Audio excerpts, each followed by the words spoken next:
Hello and welcome back to another episode of Weekly Bee, where I share with you my slow handmade wardrobe. I thought the day would never come, but I'm so happy to say that the Fiona Sundress is finally finished. I took it along this weekend to my monthly Sew&Bond event, which is a sewing social day that I host, and I took it with the intention of sewing on some buttons, because I don't normally do much at these events. I like to walk around and talk to everyone, see what everyone is doing. So I knew I wasn't going to get much done, but I thought, let me just take it with to see. So I have 18 buttons to sew on instead of the 21 that the pattern calls for, and I only sewed on 2 of those buttons there. But I did decide to put on the dress just to show the fit off. If you've been accompanying me making the Fiona Sundress, you will probably know that the initial measurements I used to make the dress are now too big because I've lost some weight.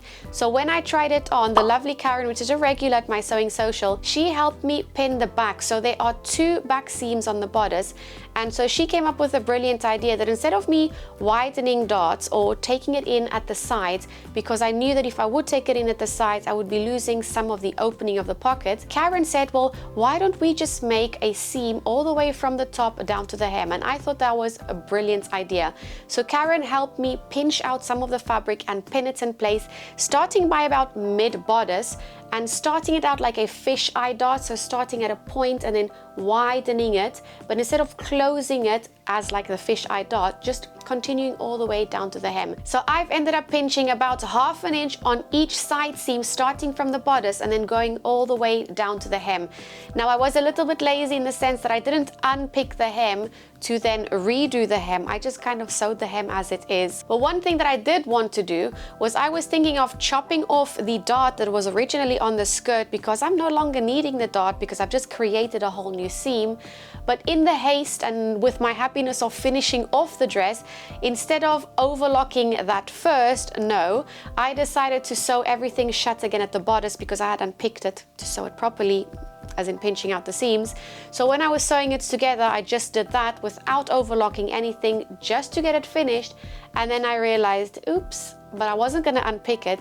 So I just overlocked as much as I could up to the top where the dart was and just called it a day. All the buttons are now sewed on, all of my fit adjustments are completed, and I really love the fit of the dress. I'm not looking to make any more Fiona Sundresses in the very near future, definitely not this year. I think I am in need of a bit of a quicker project, one that definitely doesn't take me 6 weeks to finish. I have given a little bit of thought and I've pulled out of my stash 2 patterns, and coincidentally they are both Tilly and the Buttons patterns, which I have never made before. One of them is the Indigo and the other one is the Marigold, but I have been having a bit of trouble on what fabrics to make them in. So I had pulled out 3 fabrics from my stash: a chambray, a purple viscose and a green viscose, and I asked my kids as well as my partner, help me pick between these 3 which one I should make the indigo in. And of course all of them each chose one of the each colors, and that kind of left me in the same position. So we kind of narrowed it down in the end to me using the green fabric. So it looks like I'm going to be making an indigo in the green viscose fabric, and I haven't yet chosen what version I want to go for. I'm not sure if I like the kind of ruffled sleeve, which is a big ruffle at the end of the sleeve, or if I like just the plain sleeve. I'm still deciding on that, but I will probably make a long version just to wear with some tights, and I can wear both ends in winter and as well as in summer. So probably long, but I'm still deciding on what I want to make with the sleeves. Because this is probably going to be a quick make, or definitely a lot quicker than the Fiona Sundress, I thought that I would already plan the project after that, which is the Marigold. But I also here again do not know what fabric I want to choose for this one. So it calls for light to medium weight drapey fabrics, and in all honesty I don't have a lot of drapey fabrics in my stash. I have a lot of fleeces, thick jerseys, lots of cotton, some velvet, but I don't really have drapey fabrics. So it does say that you could also make the trousers in a lightweight, low stretch jersey. I was thinking about making it in a ponte di Roma. Now a ponte di Roma, if that's the way you say it, isn't exactly the lightest weight jersey. It's a little bit thick, and I did pull out this deep purple that I have in my stash. I don't know though if I'm going to like seeing the Marigold in this color, because I don't know if it's going to give me a bit of pajama vibes. But currently one of my favorite trousers that I wear is actually a store-bought one that my sister handed me, and it's a black one. I think it's a heavyweight Ponte Roma because there's not a lot of stretch to it, but it is a jersey fabric, and I just love how it fits because it's so comfortable. It's tapered leg and it's cropped so I can see my ankles, and I kind of like that because I can wear them with patterned socks or different colored socks and my trainers, or I can wear them with sandals and just a top. So whatever the weather, I can kind of adapt my shoes to that. So I was thinking I need another one of these, and because it's elasticated waist, it's kind of really what I need right now until my weight settles. If I don't choose to make it in this deep purple Ponte di Roma, I really don't know what fabric I want to use, because all of the other lighter weight fabrics that I have in woven is like a chambray, which I will probably only use that in the warmer months.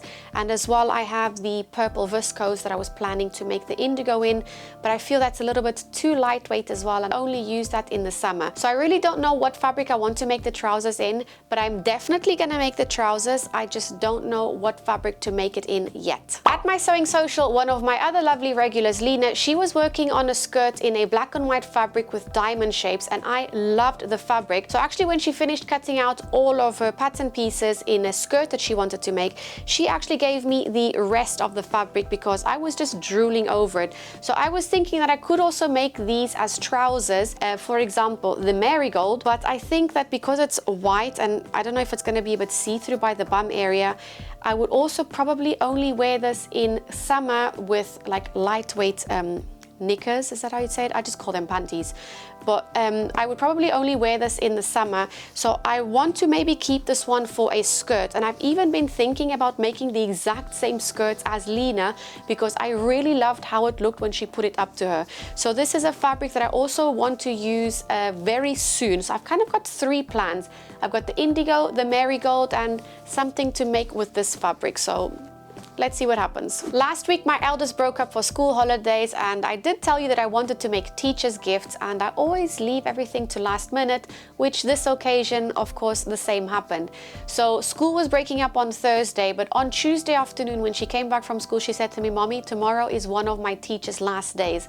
I kind of entered panic mode because I thought, I need to make 3 pouches, and I definitely want to get them ready for tomorrow because I don't want to just do one of the pouches, and I mean the Paphos pouches, which is my own pattern. I don't want to just do one of them, give it to the one teacher, and then that's going to ruin the surprise for the other 2 teachers. So I was on a mission to finish 3 Paphos pouches from one day to the next. It was very tough to do because Tuesday evening I spent cutting out the larger pouches, so 3 of them, and if I didn't do the ruffles, if I didn't do the handle, and if I didn't do the quilting, I probably could have maybe made 6 bags. But of course I had to add all of those extras in because I think it's kind of what makes the bag. So my daughter originally chose all of the fabrics, and she chose for the pink and the green leopard print, she chose them to have black ruffles. Now I had thought that I was going to add some lace onto it, but because she chose the black, I thought, okay, it's her teacher's, her bag, I'll just go with it. But then I showed her later on the lace, and I said, what do you want? Do you prefer the lace or do you prefer the black fabric? So she ended up choosing the lace, and after making it all up, I kind of looked at the bags and I did like them, but I don't know if I would have preferred to see them with the cotton on. Anyway, she made the choice. It was her teachers at the end of the day. I just needed to get everything done. So on Tuesday, I literally went to bed after 11 at night, and I managed to quilt 6 panels of the Paphos pouch, and I also managed to gather in all 3 ruffles and attach them to the bag. But I just had enough that day and I just had to go to sleep. So the next day, Wednesday morning, I literally had to just have my head down into the pouches and just go, go, go. So I finished just a few minutes before leaving for the school run in the afternoon, round about 3. I finished all 3 pouches, and that included the handles as well. Because I left those to last thinking, if I don't manage, it's okay. I would have just have put on a D-ring and they can attach maybe a keychain or something to it. So I left handles to last, but I'm very happy that I managed to finish those. So because I had a few minutes to spare before the school run, I also took a few photos, of course, because I wanted to show you them all. And I thought they would would be really nice to put on the website when I put it as a listing as well there. So I'm so glad that I got those finished and I gave them to my daughter. One little interesting detail that I added on the inside, I did mention to you that I was going to do it, is I put from my daughter's name, her school year, and as well as the current year we're in, 2025. And she didn't know that I was going to do that. So when I showed it to her at school before she gave it to her teacher, she kind of shrieked. She was so happy that I added that little detail. And of course the teachers were happy, or at least they pretended to be happy, that they received the gifts. My daughter also made handmade cards for each of her teachers, and I said just make one, but she ended up making 3 for each of them, so she was really happy about that as well. So all in all, that was a win for both me, her, and the teachers. In some knitting news, I am nearly finished with the front bodice of my Take It or Leave It sweater. I am really loving this design. The lace work down the middle, the bobbles on the sides, the cables as well on the sides. I am just really loving working on this pattern, because every other row on the pattern you are busy doing something. So one row is basically a row to relax, which is the purl side row, and the other side row, which is the front row, you've got yarn overs, slip stitches, past slip stitches over, cables, bobbles, and I'm just really loving how this is coming out, and of course enjoying working with it as well. So I'm nearly finished with one of the shoulders. I'm about 4 or 5 rows short of finishing the one shoulder, and then I'll be able to move on to the next shoulder and it will be practically finished, and then I can start on the back. I don't have much more to say on the sweater, just that I really love it. The silver thread on it is basically the cherry on the cake for it, because if it was just in the plain white, again, I don't think I would have really liked it. So I'm really happy with how this one is coming out. I also told you, I think last week, that I found a mistake in the pattern, but that mistake was just me not knowing how to count. I kept on going back and unpicking and redoing and unpicking, and it was just me forgetting about the one stitch between the changes here that was to purl it, and I was including it in the count for the middle stitches, so the lacy part. And of course, about after an hour or two, I finally realized I couldn't count, so after that I managed to continue. I did run into another issue later on where I missed a yarn over, so 2 rows after I was missing a stitch to work with, so I had to undo 2 rows and then just redo that. But I'm glad that I obviously knew where my mistake was. I'm also happy that I am feeling confident enough to undo those stitches, so I haven't had to put a lifeline, so one of these different colored yarn strands, just through the work in case I do make a big mistake, and I can just undo my work up until that point. But I've been feeling pretty confident, and the only downside to that is if I make a mistake, I feel I have to unpick stitch by stitch, because I wouldn't just be able to pull them all off. Whereas if I did put in a lifeline and if I did make a mistake, I could just slip all of the stitches off the needle and literally pull the yarn up until that point and then put it back on the needle. So that's the only downside to not having a lifeline and having to unpick the stitches. But other than that, I love this project. Also, a bit of an update on the events that I am organizing. The one on the 5th of November at Janome headquarters is still going ahead.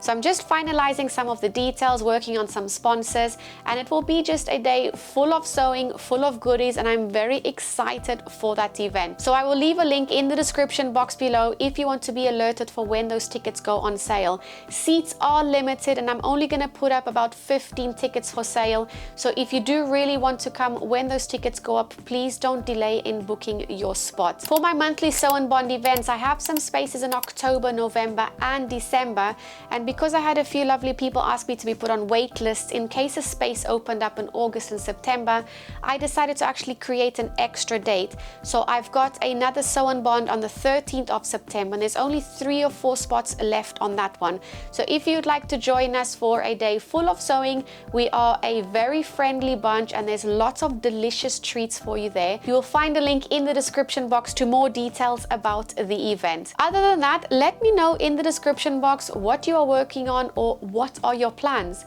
That's it from me today. Bye for now.